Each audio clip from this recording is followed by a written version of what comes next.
got good grip.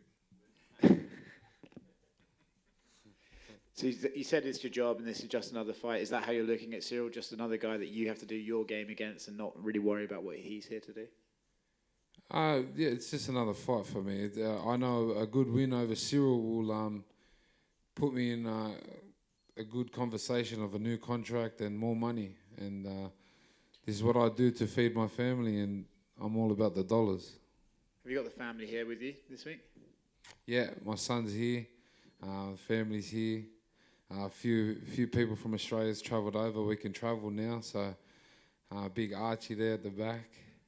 Yeah, it's good to see, finally everyone can come, and it's a great opportunity for me. A couple of my family members have travelled, which if I'd never got the opportunity to do something like this or come this far in life, they would never travel outside of our little Western Sydney box. So it's something I'm really proud of, and it's a massive achievement for me to be a part of history for the UFC and for Paris. When you look at Ciryl, right, a lot of people talk about his striking and his movement. Do you see him as a kind of a complex guy to fight, or do you think, look, once we're in there, we're both big guys throwing punches and that's just the way it's going to go? Oh, we all know he's a great athlete. He's really fast and all this, but I excel in the cage. Once the cage door's shut, it's only me and him. And as much as people keep telling me I have to worry about Ciryl, I think Cyryl's got a bit to worry about for me too. Obviously, the heavyweight division's in a weird one right now. Like, they're talking about John Stipe. We don't really know if that's happening yet. Francis is out injured. What's on the line here for the winner? Does the guy who wins this fight get to call the UFC and say, hey, screw John, screw Stipe, I get to fight for a title now? Definitely the winner gets a say. That's for sure. But that's not on my mind at all. I got a big Frenchman coming to knock my head off, and that's my only worry at the moment. Speaking of French, is it possible to do a shoey with wine, or is it just beer only? Look, this has been a long fucking camp. I'm ready to do anything. Anything. Oh, shit. Anything. Tai, you mentioned there about John Jones. How do you see him returning and at heavyweight? I've said it before, John Jones is a GOAT. He's one of the greatest to ever fight. We all know this. But as a heavyweight, no one really knows. I'm sure that he's still John Jones. His talent and his skill is great. But heavyweight's a different kind of league. You know what I mean? And we don't know. We have to wait and see. If that fight does go down with him and Stipe, how do you see that playing out?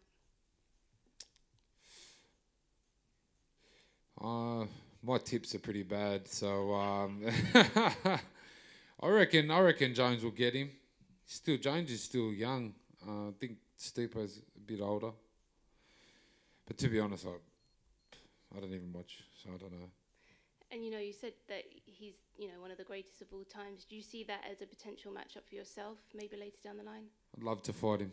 I said it before. This is why I do this. I want to. One day when I wrap up this whole fighting gig, I want to say I fought this guy and that guy, the best guys. I don't want to come out and I didn't have the opportunity to fight the best. So I'd love to fight John, and I'd love to knock his head off as well. It'd be pretty cool. And then, of course, going back to this weekend with Ciryl, where would you rank him in terms of the competition that you fought previously? Cyryl's a champion. He's won the belt. He's one of the best. I've fought a couple champions now, and he's up there with the best for sure. He would probably be one of the most elusive maybe fighters, and within speed and his movement. But if I dink him, I sink him. And what did you make of his performance against Francis Ngannou? It was good. I thought To be honest, I don't really know. It was good. I think he lost, didn't he? Yeah. Yeah, but yeah, good fight. And of course yourself, you know, you're on a 5-fight win streak, all being finishes within the second round. You know, what do you put that success down to? If I dink 'em, I sink 'em. If I hit you flush, then don't worry about the cardio. Don't worry about none of that. You're going to bed. Thank you. Oh, just to build off that, you know, when you are on that kind of streak, what does that do for your confidence heading into a fight like this? It's cool. I don't know. I'm confident in every fight. I think confidence is key, especially in the fight business. I think I'm just lucky I've got more cool. I don't really take too much into account. All I know is Saturday I get paid and I get to get drunk, and when I win, I get more money. That's all that matters to me. And I wanted to follow up on something that kind of came out, was about you paying for your own airfare over to here. And I just wanted to clarify, is that just because you wanted to be like first class and wanted the leg room, or, you know, are you paying for the whole thing, kit and caboodle? Well, I'm not the smallest human, so it is better to fly up the front. But I had a chat with Mick, and I don't know. Apparently, it was in my contract to. I don't know. But yeah, the flights. We should all fly business, just quietly, but that's another conversation.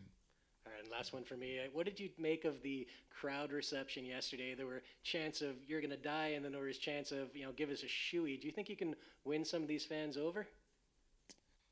Look, I entertain. I walk out to bangers, I knock people out, and I do shoeys. So, what's not to love? What's not? Yeah. And if you don't, well, then fuck off. All right, we'll love it. Best of luck. Yep. Doing that.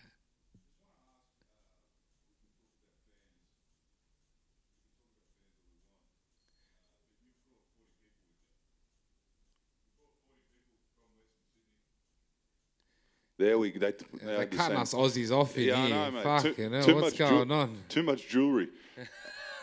Now, lad, I just want to ask they're all talking about fans here. You've got close to 30 to 40 friends and family that have come out, mostly from Western Sydney. You said there's a great opportunity for you to bring the family out and you have a reason for everyone to travel to Paris, but they're doing it for you too. So what is it about that part of the world? You know, they obviously breed them tough. They breed them tough out there, but there's a lot of love. And are you feeling that right now in Paris? Definitely. Like I said, some of my closest friends and my family have made a 24-hour plane ride to come and watch me do my thing. And win or lose, I know that they're on my side, and that's a great feeling to have. And shout out to the rest of Western Sydney.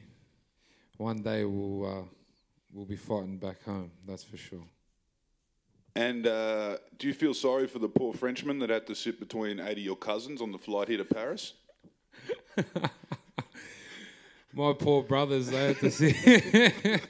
They're twice the size of me. I wouldn't want to get stuck with them on the chair, that's for sure. Thanks, lad. Thank you. Hey, Tai, what's up? Happening, brother. Since you arrived in Paris, do you feel how much is important for the French public to have a UFC event in France and a champion like Ciryl Gane? Definitely. I think considering it being illegal not long ago to having two champions that have come out of this side of the world, as in Francis and Ciryl, it's crazy. And I think it's awesome that finally that they've come around and now I get to have an event, and even better for me to be a part of history, like I said, and be a part of this whole gig. it's awesome. Thank you. Thank you. Tai, you mentioned Ciryl as a champion. He's known to be one of the quickest heavyweights of this division. Dana once said that he moved like a middleweight. How are you gonna do to knock him out, and what's your game plan?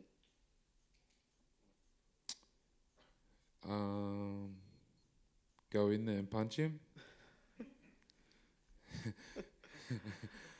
That's the same.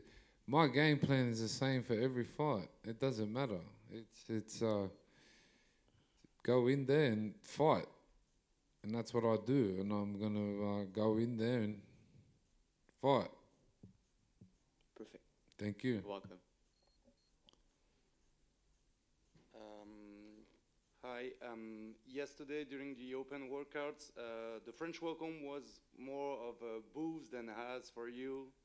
What do you want to say to the French fans after that? Does it impact you before the fight? No, it's normal. If you're cheering opposition more than your own people, you don't belong in that place, I think. If, for example, if Ciryl come to Western Sydney, I don't think he'd get a big cheer either. It's understandable, and I agree with it. I'm all for it. But by the end of it, I'm sure I'll leave France with some new French fans. Win or lose. Good morning, Tai. Morning, brother. Oh, sorry. Almost as famous for your walkout songs as you are for doing the shoey. So can you tell us what you have planned for your walkout Saturday night? Look, a lot of people try. I never give it up until I walk out. But this one's for the French fans, so maybe I might get some French fans after this one. I was thinking maybe like a nice French chanson, some Jacques Brel, or... I don't know what you said, but it sounded good. All right. Any nice new jewelry gonna buy after the fight? Well, if I get another head, I get another ring, you know what I mean? That's what the ring stands for, yeah? Nah, it doesn't, but They will now. these are my money makers. I just like to put good clothes on them. Good luck, man. Thank you, bros. Yeah, right here. So, what kind of game plan do you think Ciryl has for you? Good at what he does, and that's staying long and fighting the fight out. I think we're two very different styles, and I think that's what's going to make it so entertaining. My style is I'm an aggressive fighter. I bite down the mouth guard and I go forward, and his is to keep distance and score a good fight. So I think that's what's going to make it so interesting and make it such a good battle. But also he's here to put a show on for his fans and to set an example for Paris MMA. And if that means us throwing down in the middle of the ring, I'm all ears. Yeah, so what time will it be broadcasted back home? That's a good question. Plus, do you expect a lot of people to watch? Oh, so I think it's on at like 6 or 7 a.m. So that means big benders for Australia. Big benders. That's Australian culture right there. Thanks. Thank you. Tai, we mentioned already that you're on a 5-bout winning streak, but what changed in your mind after the Spivak loss? Losing. Losing shit. No one wants to lose. No one likes to lose. And I think after losing 3 times in a row, there was something that needed to change. And I think it was me. I needed to just have a look at myself and change what was happening outside of the cage as much as what was happening inside the cage. And I had to look in the mirror, and I felt that I changed a lot, and I switched up a few things, and I take my job a lot more serious now. Are you happy with the results so far? I'm happy in life, yeah. So I think in general, the happier I am, or if I'm happy in general, I think everything else blossoms into what it needs to be. And that's including business, fighting, family, everything. That's good to hear. Thank you very much. Thank you, bro. Hello, Tai. Do you How are think you? the atmosphere in France can be better than in Australia? Well, we'll have to wait till Saturday, but I don't know if the French are rowdy as Australians. We're pretty rowdy, but I'm keen to wait and see.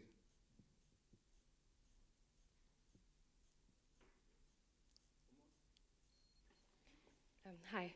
As you were saying, MMA has only been legal in France for about 2 years. For a very long time, it had a very negative image. It was seen as extremely violent. And this morning, you talked about knocking people's head off. So what can you say to people who have a negative image of MMA in France? Maybe that it's more than just a violent sport, it's also tactical, technical, or what can you tell them to maybe make them watch this game? That's just a figure of speech, but I'm sure if I did that, I'd probably go to jail. But MMA is mixed martial arts. Martial arts is for the sport itself is very beautiful in a way. You have to put time, you have to put effort in to get good at it. It's not something. I'm a street fighter. I consider myself as I call myself a street fighter. But the whole MMA as a sport, it's jiu-jitsu, taekwondo. These are all sports that you can't just rock up and do for one day. It requires time and effort. It's a beautiful sport and it's a beautiful thing. And what better way to express yourself than challenging against another human that practices the same things, you know what I mean? So I think the sport is beautiful and it's something that kids should get into for self-defense and to keep grounded and for your own confidence, because in a gym you can never get too big-headed because it'll soon get put down. Well, that sounds aggressive again, but fuck, I'm not the one to talk to us. Someone that speaks for the sport, I don't know. But yeah, follow the sport, get around it, French. It's not violent. We just knock people out.